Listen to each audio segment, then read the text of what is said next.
মনের ইচ্ছে মনেতেই থেকে গেল, তবে কি পূরণ হবে না? এবছরও তো সময় প্রায় শেষের দিকে, তবে কি এবছরও যাওয়া হবে না? সালামু আলাইকুম, কেমন আছেন আপনারা? আমি আলহামদুলিল্লাহ আল্লাহর রহমতে ভালো আছি।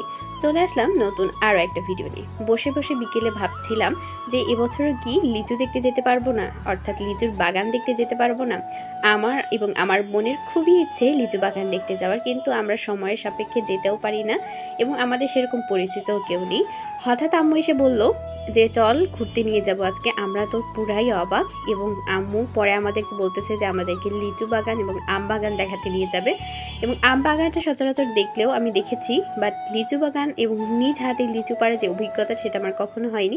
এবং আমি বিভিন্ন অভিজ্ঞতা ক্যাপচার করতে খুবই পছন্দ করি, আমার বিশেষ খুব ভালো লাগে। আর আমার আম্মুও চেষ্টা করে যে যত অ্যাক্টিভিটিস আছে সেগুলো আমাদের করানোর বা যতটুকু সাধ্যের মধ্যে থাকে চেষ্টা করে। আলহামদুলিল্লাহ এরকম একটা মা পেয়েছি। আমার কখনো সুযোগ হয়নি আমার মায়ের জন্য কিছু করার, কিন্তু কখনো যদি হয় সেই সুযোগটা আমি অবশ্যই হাতছাড়া করব না এবং ইনশাআল্লাহ করার চেষ্টা করব ইন ফিউচারে। তো যাই হোক, বলতে বলতে আমরা অনেক দূর চলে গিয়েছিলাম। এটা প্রায় 9 কিলোমিটার দূরে একটা জায়গা ছিল।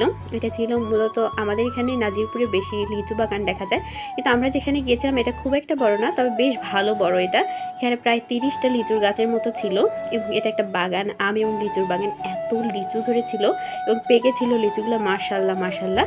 এটা মূলত হচ্ছে পাঁচলারুয়া বলে আমাদের এইদিকে, কলমের এইদিকে। এখানে একটা বাগান ছিল, সেখানে আমরা গিয়েছিলাম এবং নিজ হাতে লিচু পাড়ি আমি এত খুশি ছিলাম আপনাদেরকে কি বলবো। আমার খুবই ভালো লেগেছে। কিছু লিচু কাঁচা ছিল, সামনের দিকে যে গাছগুলো ছিল, এবং কিছু লিচু পাকা ছিল। আর আমরা যে টাইমটাতে গিয়েছি সেই টাইমটা একদম ফুল পেকে গেছে এরকমটা না, কারণ লিচুগুলো হালকা একটু টক ছিল, কিন্তু বেশ মজা লাগছিল, টক মিষ্টির একটা ফ্লেভার। এবং এত কাছ থেকে আম ধরতে পেরে আমার যে কি ভালো লাগছিল। আমার বোন একটা পেরে ট্রাই করছিল যে দেখা যাক কেমন, এবং আমার অনেক ভালো লাগতেছিল এই বাগানটাতে এসে। কি যে ভালো লাগছিল আমি ভাষায় প্রকাশ করতে পারবো না। আমি কতবার যে বললাম যে ভালো লেগেছে এখানে এসে। আমি নিজ হাতে লিচু পেরেছি আলহামদুলিল্লাহ, অনেকগুলো, বেশিরভাগ লিচু আমি পেরেছি হাত দিয়ে। আমার খুবই ভালো লেগেছে। আমার ছোট্ট একটা ভাগ্নিও গিয়েছিল, সেও পেরেছে অনেকগুলো মাশাল্লাহ।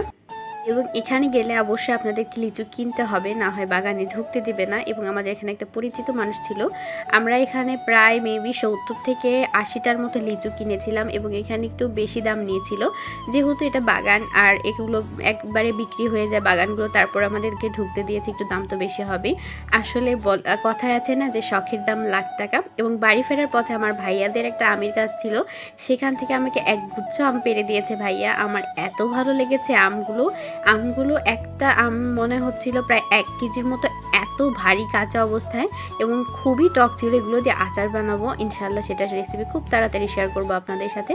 আজকের ভিডিওটা এখানেই শেষ করব, দেখা হবে অন্য কোনো একটা ভিডিওতে। সে পর্যন্ত সবাই ভালো থাকবেন, আমার জন্য দোয়া করবেন। আল্লাহ হাফেজ সবাইকে।